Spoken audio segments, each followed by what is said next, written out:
Saúdo a todos com a paz de nosso Senhor e Salvador Jesus Cristo. Que Deus nos abençoe neste dia quando examinamos a sua santa e bendita palavra. Nós vamos examinar a palavra de Deus hoje a respeito do primeiro amor. Qual é o primeiro amor? O que é o primeiro amor? Nós vemos aqui no livro de Apocalipse, no capítulo 2, do versículo 1 até o versículo 7, a palavra de Deus que nos diz, falando às 7 igrejas da Ásia, o apóstolo escrevendo à igreja de Éfeso, ungido pelo Espírito Santo, a palavra nos diz: escreve ao anjo da igreja que está em Éfeso. Isto diz aquele que tem na sua destra as 7 estrelas, que anda no meio dos 7 castiçais de ouro. Eu sei as tuas obras e o teu trabalho e a tua paciência, e que não podes sofrer os maus. E puseste à prova os que dizem ser apóstolos e o não são, e tu os achastes mentirosos. E sofreste e tens paciência, e trabalhaste pelo meu nome, e não te cansaste. Tenho, porém, contra ti que deixaste a tua primeira caridade, deixaste o teu primeiro amor. Lembra-te, pois, de onde caíste, e arrepende-te, e pratica as primeiras obras. Quando não, brevemente a ti virei, e tirarei do seu santo lugar, do seu lugar o seu castiçal, se não te arrependeres. Tens, porém, isto, que aborreces as obras dos nicolaítas, as quais eu também aborreço. Quem tem ouvidos, ouça o que o Espírito diz às igrejas. Ao que vencer, dar-lhe-ei a comer da árvore da vida que está no meio do paraíso de Deus. Amém. Que Deus nos ilumine para compreendermos a sua palavra. Nós vemos aqui que esta carta não foi escrita a uma pessoa.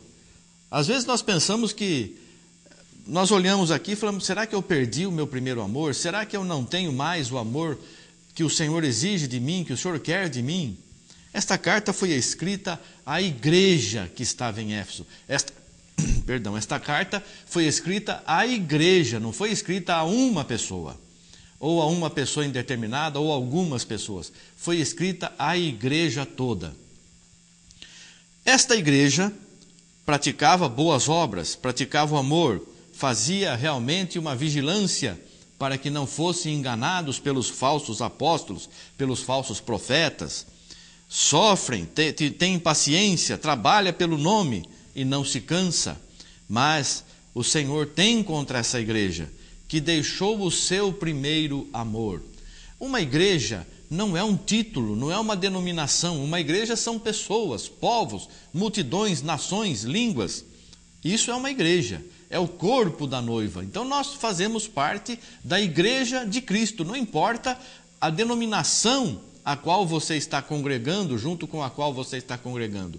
Importa que se você obedece a Jesus Cristo e quer obedecer a Jesus Cristo, você está fazendo parte da igreja do Senhor Jesus Cristo ou procurando fazer parte da igreja. Então esta mensagem é para todos nós. E nós vemos aqui que tem uma reprimenda. O Senhor Jesus Cristo está alertando. Tenho, porém, contra ti que você deixou o teu primeiro amor. E qual é o primeiro amor da igreja? É aquele amor que nós aceitamos quando aceitamos a Jesus. Esse primeiro amor não significa o tempo, quando isso aconteceu.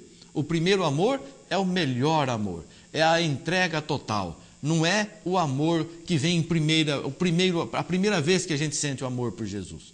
Mas é a entrega total. O primeiro amor é aquela entrega consciente a Deus. É a entrega total. Estamos fazendo o que nós queremos fazer conscientemente. Nego a mim mesmo, busco a Jesus e faço as obras de Jesus Cristo. E existe uma advertência muito séria. Lembra-te, pois, de onde caíste. Veja onde você está. Vejamos onde nós estamos. E arrepende-te. Vamos mudar a nossa vida. Nós já vimos o que é o arrependimento. Vamos mudar a nossa vida e praticar as primeiras obras. Mas não está falando de amor aqui. A palavra não está dizendo amor, mas o amor ele se demonstra. Ele é revelado através das obras. Ninguém pode dizer que ama se não demonstrar o seu amor. Jesus diz que ama a todos nós. E como ele demonstrou o amor dele por nós?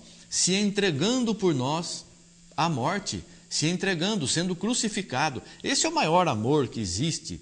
Não existe maior amor do que este, alguém dar a vida pelos seus amigos. Não existe maior amor que esse. Alguém dar a vida pelos seus amigos. E o Senhor Jesus deu a vida por nós e nos chama não mais de servos, mas de amigos a todos aqueles que fazem a sua vontade. Então, nós temos que ver esse alerta aqui. Será que nós deixamos o nosso primeiro amor? Será que nós estamos caídos? Nós temos que ver onde nós estamos. Lembra-te, pois, de onde caíste, arrepende e pratica as primeiras obras, porque senão eu virei a ti. Quando não, brevemente a ti virei, e tirarei do seu lugar o teu castiçal, se não te arrependeres. Ó Senhor, nós queremos arrepender, nós não queremos perder o nosso galardão, a nossa vida eterna, não queremos perder a nossa parte no reino teu, Senhor, no reino celestial. O que nós devemos fazer? Nós temos que dar ouvidos aqui. Quem tem ouvidos, ouça o que o Espírito diz às igrejas. Ao que vencer, dar-lhe-ei a comer da árvore da vida que está no meio do paraíso de Deus. Eu quero, você quer, nós queremos participar dessa bênção de Deus. E qual é o nosso primeiro amor? Qual o primeiro amor da igreja? O primeiro amor da igreja nós vemos no livro de Atos dos Apóstolos, capítulo 2, versículos 41 ao 47, a palavra diz assim: de sorte que foram batizados os que de bom grado receberam a sua palavra, e naquele dia agregaram-se quase 3.000 almas. Aqui era o começo da igreja do Senhor Jesus Cristo, o começo da igreja cristã, da igreja pura, da igreja verdadeira, da igreja sem fermento, da igreja sem mancha. 3.000 pessoas aceitaram naquele primeiro dia e perseveravam no ensinamento dos apóstolos, e tinham comunhão, e tinham comunhão uns com os outros. Não havia barreira, não havia impedimento, não havia mexerico, não havia um irmão falando mal do outro, aquela falando mal daquela, aquele falando mal daquele. Não havia nada disso. E tinham comunhão no partir do pão e nas orações, faziam tudo em comum. Nenhum era mais do que outro. E em toda a alma havia temor, em toda a alma havia temor de desagradar a Deus. Desagradar a Deus, como que nós desagradamos a Deus? Desagradando o irmão, fazendo distinção entre um e outro, preferindo um do que o outro, tendo comunhão com um e não tendo comunhão com o outro. Isso desagrada a Deus, porque a pessoa não tem temor. Mas se nós temos temor, como os irmãos do passado, como a igreja verdadeira, a igreja pura e sem mancha, aquela que é o nosso exemplo, está escrito aqui, em toda a alma havia temor. E muitas maravilhas e sinais se faziam pelos apóstolos. Por quê? Porque Deus operava estas maravilhas? Porque havia temor, havia comunhão, havia sinceridade, havia amor. E isso era demonstrado, não era escondido. Eu te amo, mas eu não faço nada por você, não quero saber como você está, não traga o teu problema para mim. Isso não é amor, isso é fugir, isso é o contrário de amor, isso é ódio, é divisão, é contenda. Mas amor verdadeiro, o que o meu irmão precisa, o que minha irmã precisa, e tenho comunhão com todos, esteja bem ou esteja mal, eu posso ou não possa fazer alguma coisa, eu tenho comunhão, se eu posso eu faço, porque eu tenho que amar o próximo como a mim mesmo. E todos os que criam estavam juntos e tinham tudo em comum. Não era isso aqui é meu, você não tem, você trabalha para conseguir. Isso aqui é meu, mas é teu, é teu, é teu, é teu. Nossa, é difícil isso, hein? Por isso que os apóstolos falaram para o Senhor Jesus. Então, um rico não tem como entrar no reino do céu. O Senhor Jesus disse isso. Como é difícil um rico entrar no reino dos céus. Por quê? Porque o rico se consola no dinheiro dele, nas coisas que ele tem, nas coisas materiais que ele tem. Ele está confortado ali, ele se considera mais que os outros. Ele não quer dividir. Eu trabalhei, eu que tenho. Não, Deus que deu, para que nós saibamos usar para toda a igreja, né? Não é o que está escrito aqui? E todos os que criam, todos os que acreditavam, estavam juntos e tinham tudo em comum. Tudo em comum. E vendiam suas propriedades e fazendas e repartiam com todos, segundo cada um estava precisando, segundo cada um havia de mister. Tinha lá as coisas extras. Uma pessoa tinha lá 4, 5 casas, ele precisa de uma só para morar. Vendia o que estava sobejando e depositava aos pés dos apóstolos. Colocavam lá e repartiam com todos, segundo a necessidade de cada um. E perseverando unânimes todos os dias no templo e partindo o pão em casa, comiam juntos com alegria e singeleza de coração, louvando a Deus e caindo na graça de todo o povo. E todos os dias acrescentava o Senhor à igreja aqueles que se haviam de salvar. As pessoas viam aquela comunhão maravilhosa, aquela comunhão gostosa entre os irmãos, aquela oração pura, sincera, de agradecimento a Deus. Nada faltava, porque todos tinham tudo em comum. Que maravilha, que prazer de reunir com os irmãos, de ver a face um do outro, de conversar um com o outro, de estar todos os dias no templo louvando o Senhor, orando ao Senhor. Que coisa gostosa, viver esta comunhão maravilhosa, sem interferência da carne, sem interferência do maligno. Que coisa maravilhosa. E os que estavam de fora viam toda essa maravilha, viam esse amor sendo demonstrado através dos atos que as pessoas praticavam, que os nossos irmãos praticavam. E o que acontecia? Quem estava de fora não suportava ver aquilo, porque ou odiava ou ele queria também fazer parte. Mas aqui a palavra diz, e todos os dias, o Senhor acrescentava ao corpo da igreja aqueles que iam se salvar. Todos os dias pessoas iam lá, eu me arrependo dos meus pecados, eu quero servir a Deus, eu quero fazer parte deste povo maravilhoso, este povo que realmente é sincero, este povo que realmente tem amor, não quer ser mais que o outro, não. Eu quero fazer parte desta igreja. Que coisa gloriosa! Você não quer fazer parte da igreja do Senhor Jesus Cristo? Você não quer fazer parte desta igreja maravilhosa que o Senhor Jesus nos mostra através da sua palavra? Veja bem, será que nós não perdemos o nosso primeiro amor? Será que nós não temos que voltar a praticar as primeiras obras da igreja? Será que a igreja não tem que voltar a praticar aquelas primeiras obras? Porque tem muita gente hoje aceitando Jesus, procurando ser diácono, procurando ser evangelista, presbítero. Eu quero chegar a pastor, eu quero pregar para 500 pessoas, para 1000 pessoas. Eu quero ir para aquela cidade que tem muita gente na igreja. Isso tudo é material, é pecaminoso, é diabólico. Nisso não existe amor. Só existe coisa material e ruim que desvia os homens da verdade. Nós temos que olhar para Jesus. A igreja é local. Cada cidade tem o seu povo. Não existe submissão de uma cidade para outra. Não existe dono de igreja. O dono da igreja é Jesus Cristo.